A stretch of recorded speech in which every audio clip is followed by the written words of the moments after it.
Hello students, beta in this video we are going to study about Q factor. Q factor कह लो या quality factor कह लो. It is purely a number which tells us about the quality of resonance which we achieve. एक purely number है बेटा, number की form च होंदा है एंड ये नंबर है ना, ये जिहड़ा नंबर है ये सानू ये दसेगा भी जिहड़ी तुसी रेजोनेंस अचीव कीती है सिग्नल्स स्काई चो सिग्नल्स असैप्ट करने वास्ते जां रिजैक्ट करने वास्ते वो किन्नी क उहदी क्वालिटी बैटर है किन्नी क पुअर है.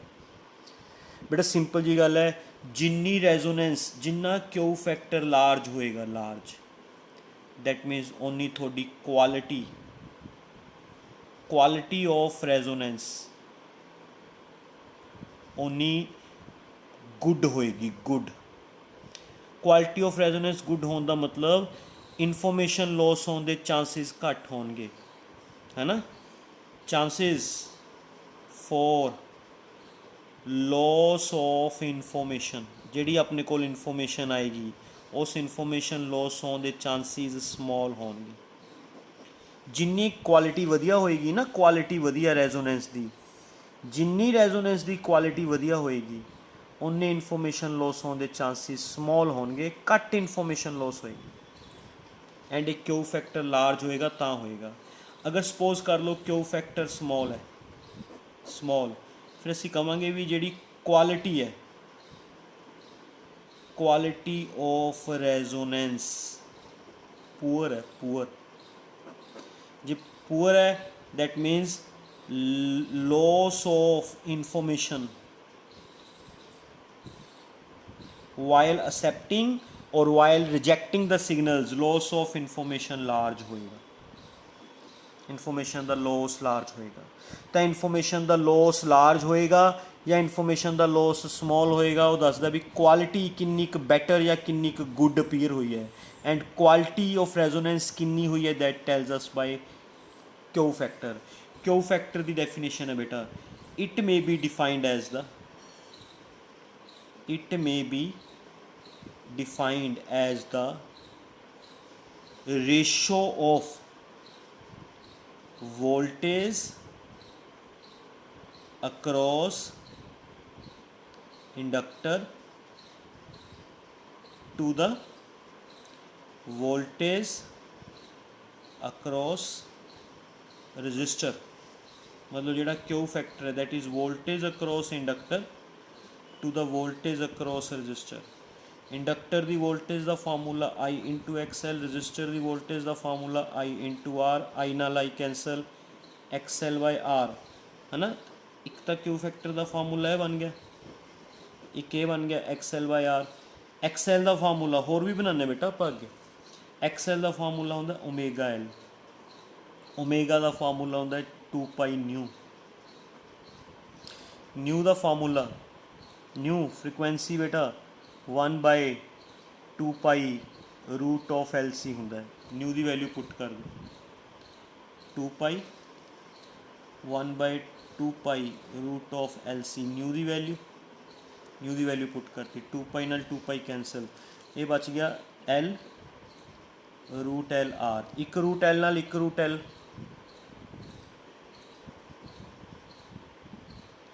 है ना, कितना बच गया बेटा ये रूट एल एंड एल दे नाल सी भी है सॉरी रूट एल सी है ना. तो इनू अपने इनू आपां इवें लिख लांगे root L into root L नीचे root L root C R. समझ गए. एल नू लिख लिया root L into root L क्योंकि रूट एल नू रूट एल नाल मल्टीप्लाई करांगे तो एल आएगा. एक रूट एल नाल एक रूट एल कैंसल हो जाएगा तो क्यू फैक्टर का फार्मूला बन जाएगा 1/r root of L by C. इस तरीके नाल असीं क्यू फैक्टर फाइंड आउट कर सकते. ठीक है।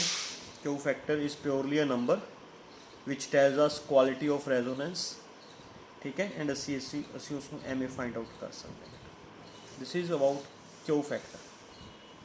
क्लियर बेटा, कोई कन्फ्यूज़न? समझ आ गया इन्ना? पक्का?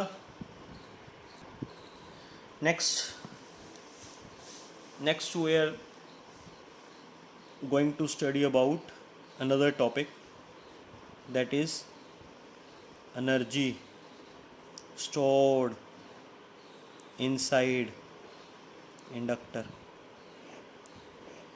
ਵੀ ਜਿਹੜਾ ਇੰਡਕਟਰ ਹੁੰਦਾ ਹੈ, ਜਦੋਂ ਇੰਡਕਟਰ ਚੋਂ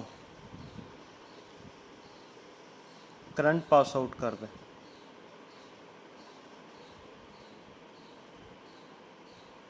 ਦਿਸ ਇਜ਼ ਇੰਡਕਟਰ, ਇੰਡਕਟੈਂਸ L है ना। ਜਦੋਂ ਇਸ ਚੋਂ ਕਰੰਟ ਪਾਸ ਆਊਟ ਕਰੇਗਾ, ਫਿਰ ਇਸ 'ਚ ਤੁਹਾਨੂੰ ਪਤਾ ਹੈ ਵੀ ਕਰੰਟ ਪਾਸ ਆਊਟ ਹੋਣ ਨਾਲ ਇਹਦੇ ਅੰਦਰ ਮੈਗਨੈਟਿਕ ਫੀਲਡ ਪ੍ਰੋਡਿਊਸ ਹੁੰਦਾ, ਇਸ 'ਚ ਐਨਰਜੀ ਆਉਂਦੀ ਹੈ। ਕਿੰਨੀ ਐਨਰਜੀ ਆਉਂਦੀ ਹੈ ਨਾ, ਕਿੰਨੀ ਐਨਰਜੀ ਆਉਂਦੀ ਹੈ ਉਹਦਾ ਐਕਸਪ੍ਰੈਸ਼ਨ ਡਰਾਈਵ ਕਰਾਂਗੇ। How much energy is stored inside inductor. ਹੁਣ ਆਪਾਂ ਨੂੰ ਪਤਾ ਵੀ ਇਹ ਬੇਟਾ ਕਿਹੜਾ ਕਰੰਟ ਹੈ, ਅਲਟਰਨੇਟਿੰਗ ਕਰੰਟ ਹੈ। ਅਲਟਰਨੇਟਿੰਗ ਕਰੰਟ ਬਾਰ-ਬਾਰ ਚੇਂਜ ਹੋਏਗਾ, ਕਰੰਟ ਚੇਂਜ ਹੋਏਗਾ ਇਹਦਾ ਫੀਲਡ ਚੇਂਜ ਹੋਏਗਾ, ਫੀਲਡ ਚੇਂਜ ਹੋਇਆ ਇਹਦਾ ਫਲਕਸ ਚੇਂਜ ਹੋਏਗਾ, ਫਲਕਸ ਚੇਂਜ ਹੋਏਗਾ ਇਸ 'ਚ EMF ਇੰਡਿਊਸ ਹੋਏਗੀ, ਹੈ ਨਾ। Due to alternating current in the circuit, EMF induced in inductor is कितनी EMF इंड्यूस होएगी, -L di/dt। कित्थे किता सी, यूनिट 4 चैप्टर 1 सैल्फ इंडक्शन वाले टॉपिक। इन मैगनीट्यूड की फॉर्म च ये EMF कितनी होएगी, L di/dt। ये EMF करंट नू अपोज करेगी, करंट नू चार्ज नू फ्लो होने तो रोकेगी। This EMF opposes the flow of charge. थोनू पता ही है लेंजिज लॉ के अकॉर्डिंग, है ना, भी जी ये EMF है ये करंट नू इनक्रीज होने तो रोकेगी, चार्ज नू फ्लो होने तो रोकेगी। सो चार्ज अगर फ्लो हो रहा है, अगर चार्ज फ्लो हो रहा है ना, तो सानू उस चार्ज नू इस EMF के अगेंस्ट वर्क करना पएगा। Therefore if charge wants to flow, then it do some work against this EMF, and this work done is known as energy। Charge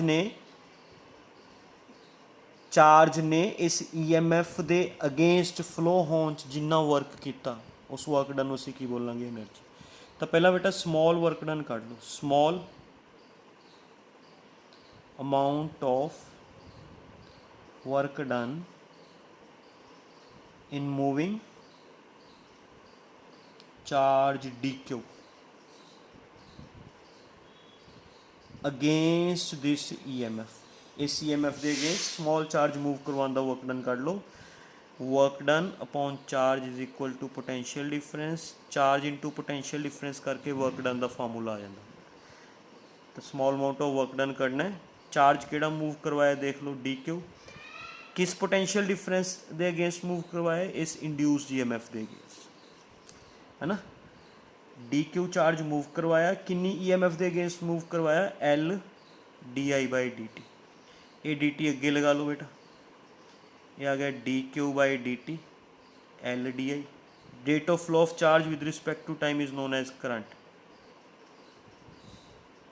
है ना। ये स्मॉल वर्क डन आ गया।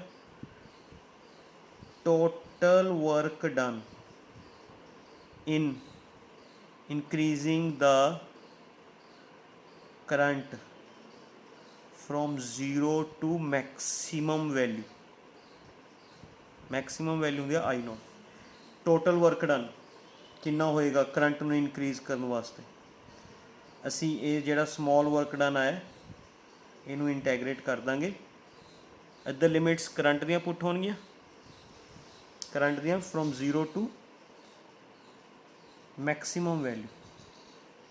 L is constant comes outside, ये I अंदर रह जाएगा। बहुत सौखा क्वेश्चन है, ईजी है ना। इंटैग्रेट कर दो बेटा, I the power 1 + 1 upon 1 + 1, upper limit I0, lower limit 0 है ना। L/2 1 + 1 2 बाहर आ गया, I² I0 0, L/2 I दी जगह I0, फिर I दी जगह 0, कितना आ गया बेटा L/2 I0²। This work done is known as energy stored inside inductor. अच्छा बेटा सुनो केयरफुली, जी इंडक्टर च एनर्जी आती है, इंडक्टर च it is in the form of magnetic field, इस करके इंडक्टर की इस एनर्जी को मैगनैटिक एनर्जी कहा जाता है। This energy is known as magnetic energy, magnetic energy. Why? क्योंकि ये एनर्जी मैगनैटिक फील्ड की फॉर्म च आती है, इन द फॉर्म